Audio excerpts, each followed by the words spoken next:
everyone, welcome to our channel Nurses Talks.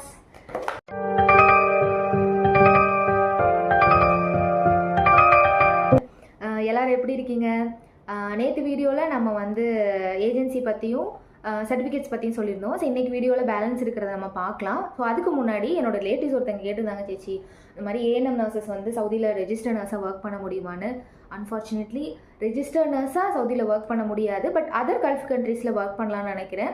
Dubai, Kuwait அந்த மாதிரி. Because நான் நிறைய சேலரி வந்து நம்ம எக்ஸ்பெக்ட் பண்ண அளவுக்கு கிடைக்காது. ஸோ அதனால் என்னோட பெட்டர் அட்வைஸ், நீங்கள் வந்து ஏஎன்எம் முடிச்சிட்டிங்க அப்படின்றப்போ உங்களால் ஜிஎன்எம் கண்டிப்பாக பண்ண முடியும். எப்படி ஜிஎன்எம் முடிச்சுட்டு போஸ்ட் பிஎஸ்சி பண்ணுறோமோ அந்த மாதிரி ஏஎன்எம் முடிச்சுட்டு ஜிஎன்எம் பண்ணலாம். ஸோ பெட்டர் ஜிஎன்எம் பண்ணிவிட்டு அதுக்கப்புறம் நீங்கள் சவுதிக்கு ட்ரை பண்ணிங்கன்னா 100% கிடைக்கும். பிகாஸ் சவுதியில் வந்து ஜிஎன்எம் அண்ட் பிஎஸ்சி எடுக்கிறாங்க. ஸோ இப்போ நம்ம வீடியோக்குள்ளே போயிடலாம். ஃபஸ்ட்டு ப்ரொமெட்ரிக் எக்ஸாம் பற்றி நம்ம பேச போகிறோம். സൗദി പ്രൊമെട്രിക് എന്ന് പറയുമ്പോൾ അത് സൗദിയിലെ നമുക്കൊരു ലൈസൻസ് എക്സാമാണ്. ഞങ്ങൾ സൗദിയിൽ രജിസ്റ്റർഡ് നേഴ്സായിട്ട് വർക്കാക്കണമെന്ന് പറഞ്ഞാൽ ഞങ്ങൾ സൗദി പ്രൊമെട്രിക് പാസ്സായിരിക്കണം. ഈ സൗദി പ്രൊമെട്രിക് പാസ്സാവാനായിട്ട് അഥവാ എക്സാം എടുക്കാനായിട്ട് നമുക്ക് എലിജിബിലിറ്റി നമ്പർ വേണം.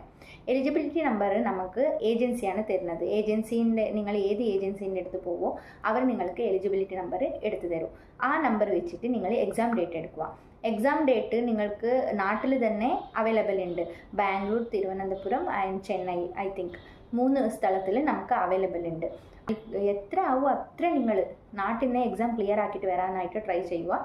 ഒരു സമയം നിങ്ങൾക്ക് എക്സാം ക്ലിയർ ആക്കാൻ പറ്റിയിട്ടില്ല നാട്ടിൽ, 1 ടൈം എക്സാം ഫെയിലായി. സോ ഇനി നമുക്ക് ഇവിടെ നിന്നാലാവില്ല, നമുക്ക് സൗദിക്ക് പോകാം, അവിടെ പോയിട്ട് എഴുതാമെന്ന് പറയുന്നവർ ഓക്കെ, ഇറ്റ്സ് ഓക്കെ, നിങ്ങൾ വന്ന് ട്രൈ ചെയ്യാം.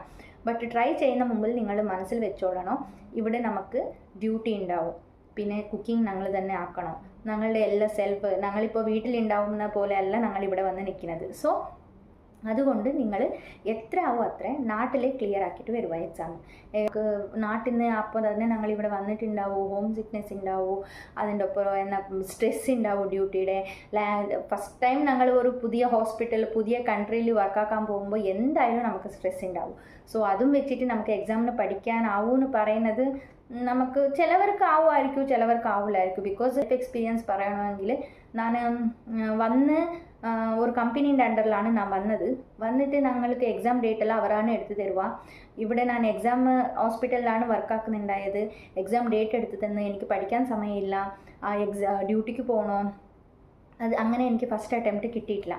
ഇപ്പോൾ എക്സാം ഡേറ്റ് ഇപ്പോൾ ഹോസ്പിറ്റലിൻ്റെ അണ്ടറിൽ ഡയറക്റ്റ് ആയിട്ട് ഞങ്ങൾ വരുമെങ്കിലും അവർ ആയാലും എക്സാം ക്ലിയർ பண்ணணும்னு പറഞ്ഞിട്ട് பயங்கர ப்ரெஷர் இடும். பிகாஸ் வித்தவுட் லைசன்ஸ் வந்து நீங்கள் ஒர்க் பண்ணீங்க அப்படின்னா நீங்கள் ஒர்க் பண்ணுற பிளேஸுக்கு வந்து எம்ஓஹெச்லேருந்து ஃபைன் போடுவாங்க. ஸோ அதனால் ஒர்க் பண்ண முடியாது. ஸோ லைசன்ஸ் வந்து വെരി വെരി ഇമ്പോർട്ടൻറ്റ്. അതെ, അതുകൊണ്ട് നിങ്ങൾ നാട്ടിൽ നിന്ന് ക്ലിയർ ആക്കി വിട്ട് വരാനായിട്ട് ട്രൈ ചെയ്യുക. ഇതൊരു നിങ്ങളുടെ സിസ്റ്റേഴ്സ് ഓർ ഫ്രണ്ട്സിന് പറഞ്ഞിട്ട് നിങ്ങളൊരു അഡ്വൈസ് ആയിട്ട് എടുക്കുക. നാട്ടിൽ നിന്ന് എക്സാം ക്ലിയർ ആക്കിയിട്ട് വരാനായിട്ട് ട്രൈ ചെയ്യണേ. கிளினிக்கா ஹாஸ்பிட்டலான்னு சொல்லிட்டு நம்ம சொல்கிறோன்னு சொல்லியிருந்தோம். ஸோ கிளினிக் ஹாஸ்பிட்டல் என்ன டிஃப்ரென்ஸ்னால், கிளினிக்கில் உங்களுக்கு 8 hours டியூட்டி இருக்கும், வீக்லி 1 day ஆஃப் இருக்கும். ஹாஸ்பிட்டலில் 12 hours டியூட்டி இருக்கும், 4 days ஒர்க்கு, 3 days ஆஃப் இருக்கும். பட் ஹாஸ்பிட்டலில் ஆன் காலும் உங்களை கூப்பிடுவாங்க. பாலிகிளினிக்ஸ்ல அப்படி கூப்பிடுவாங்க, அந்த மாதிரி இருக்கு, பாலிகிளினிக்ஸ்ல இருக்கு. But most of the clinics வந்து 8 hours தான் டியூட்டி கொடுக்குறாங்க. ഡെന്റൽ ഡെർമൽ എടുത്താൽ നമുക്ക് അവിടുത്തെ വർക്ക് കഴിഞ്ഞു നമുക്ക് റൂമിന് വന്നാൽ നോ പ്രഷർ, നോ കോൾ, அந்த மாதிரி. பட் இன்னொரு விஷயம் என்னன்னா, நீங்க யோசிப்பீங்க நம்ம ஹாஸ்பிட்டல் ஒர்க் பண்றது ஓகே, பட் கிளினிக்ல ஏன் நம்ம ஒர்க் பண்ணணும், கிளினிக்ல என்ன இருக்கு அப்படின்னு யோசிக்கலாம். பட் இந்தியாவில் இருக்கிற கிளினிக்கும் இங்க இருக்கிற கிளினிக்கும் நிறைய டிஃப்ரென்ஸ் இருக்கு. இங்க இருக்க கிளினிக்ல எல்லாம் நீங்க நிறைய லேர்ன் பண்ணலாம், நிறைய எக்ஸ்பீரியன்ஸ் பண்ணலாம். Because full and full nurses நீங்கள் தான் எல்லாமே பண்ணுவீங்க. டெர்மா அப்படிங்கும்போது டெர்மாவில் எல்லாமே நீங்கள் தான் பண்ணுற மாதிரி இருக்கும். டாக்டர் வந்து கன்சல்டேஷன் அந்த மாதிரி தான் பண்ணுவாங்க. டென்டலி நீங்கள் தான் டாக்டருக்கு எல்லாமே அசிஸ்ட் பண்ணுவீங்க, எல்லாமே நீங்கள் தான் மேனேஜ் பண்ணுவீங்க. ஸோ அதனால் அதை பற்றி நீங்கள் ஒரி பண்ண வேணாம். ஹாஸ்பிட்டல் சைட் போனாலும் கிளினிக் சைட் போனாலும் உங்களுக்கு எல்லா இடத்துலையுமே எக்ஸ்பீரியன்ஸ் கிடைக்கும். Sorry guys, this course is disturbing. Sorry for the disturbance. இந்த அட்ரஸ் எங்க இருக்குன்னு கொஞ்சம் சொல்றீங்களா? அட்ரஸ்ங்களா? அதனால நீங்கள் அதை பற்றி ஒரி பண்ண வேண்டாம். உங்களுக்கு எக்ஸ்பீரியன்ஸ் முக்கியம், எனக்கு ஹாஸ்பிட்டல் எக்ஸ்பீரியன்ஸ் தான்ப்பா வேணும் அப்படின்னு நினச்சிங்கன்னா ஹாஸ்பிட்டல் சைட் போங்க. பட் சேம் 12 hours டியூட்டி இருக்கும். இல்லை எனக்கு மணி ஏர்ன் பண்ணால் போதும் அப்படின்னு நீங்கள் நினச்சிங்க அப்படின்னா கிளினிக் சைட் போங்க. 8 hours டியூட்டி, வீக்லி 1 day உங்களுக்கு ஆஃப் இருக்கும். ஸோ அது நீங்கள் யோசிச்சுக்கோங்க. ஸோ எவ்ரிவேர் நீங்கள் கிளினிக் போனாலும் சரி, ஹாஸ்பிட்டல் போனாலும் சரி, எல்லாமே உங்களுக்கு ஓகே தான். பட் கிளினிக்கை பற்றி ஒரி பண்ணிக்காதீங்க நான் சொல்ல வரேன். நாங்கள் எல்லாமே கவர் பண்ணிட்டோம்னு நினைக்கிறேன். அண்ட் ஒன் மோர் திங், இது எல்லாத்துக்கும் முன்னாடி நீங்கள் அமௌண்ட் ரெடி பண்ணி வச்சுக்கணும். பிகாஸ் அமௌண்ட் இல்லாமல் நீங்கள் சவுதிக்கு வந்து எந்த ஒரு ஏஜென்ட்டும் உங்களை கூட்டிகிட்டு வரமாட்டாங்க. அது சவுதின்னு இல்லை, எல்லா கல்ஃப் கண்ட்ரிக்கும் அப்படி தான். ஸோ நீங்கள் அமௌண்ட் கண்டிப்பாக பே பண்ணியே ஆகணும். ஸோ அதுக்கு வந்து நீங்கள் ஒரு அமௌண்ட் வந்து ப்ரிப்பேர் பண்ணி வச்சுக்கோங்க. எக்ஸாமுக்கு பே பண்ணணும், எலிஜிபிலிட்டி நம்பருக்கு பே பண்ணணும், மெடிக்கல் டெஸ்ட்டுக்கு பே பண்ணணும், ஏஜென்சிக்கு பே பண்ணணும். ஸோ இதுக்கு எல்லாமே நீங்கள் ரெடி பண்ணி வச்சுக்கோங்க. നമുക്ക് മെയിൻ ഡോക്യുമെന്റ്സ് നിങ്ങളുടെ ഡോക്യുമെന്റ്സ് എല്ലാം റെഡി ആയിട്ടുണ്ട്. നിങ്ങൾ ഒരു ഏജൻസിനെ കണ്ടുപിടിച്ചു, നിങ്ങൾക്ക് ജെന്യൂൻ എന്ന് തോന്നിയിട്ട് നിങ്ങൾ ആ ഏജൻസിൻ്റെ അടുത്ത് എല്ലാം കൊടുത്ത പിന്നെ അഫ്കോഴ്സ് നമുക്ക് അമൗണ്ട് വേണം. അമൗണ്ട് ഇല്ലാണ്ട് ഒരു കാര്യം ചെയ്യാൻ പറ്റില്ല. നിങ്ങൾ ഇവിടെ നിന്നല്ല, നിങ്ങൾ എവിടെ ഔട്ട് ഓഫ് കൺട്രി വന്ന് വർക്കാക്കണമെങ്കിലും ഞങ്ങൾക്ക് അമൗണ്ട് കയ്യിലുണ്ടാവണം. അമൗണ്ട് കയ്യിൽ വെച്ചിട്ട് നിങ്ങൾ ட்ரை செய்வோம். அதில் ஏஜென்சிக்கிட்ட நீங்கள் கேட்டுக்கோங்க எவ்வளோ ஆகும்னு கேட்டிங்கன்னா அவங்களே உங்களுக்கு அப்ராக்சிமேட் சொல்லிடுவாங்க. இவ்வளோ ஆகும்னு சொன்னாங்கன்னா அதை நீங்கள் ரெடி பண்ணிவிட்டு அமௌண்ட் கொடுத்து எல்லாமே ப்ராசஸ் பண்ணி வந்துடுங்க. ஸோ பெஸ்ட் அட்வைஸ், எக்ஸாமை ப்ளீஸ் இந்தியாவிலே எழுதிட்டு வர ட்ரை பண்ணுங்க.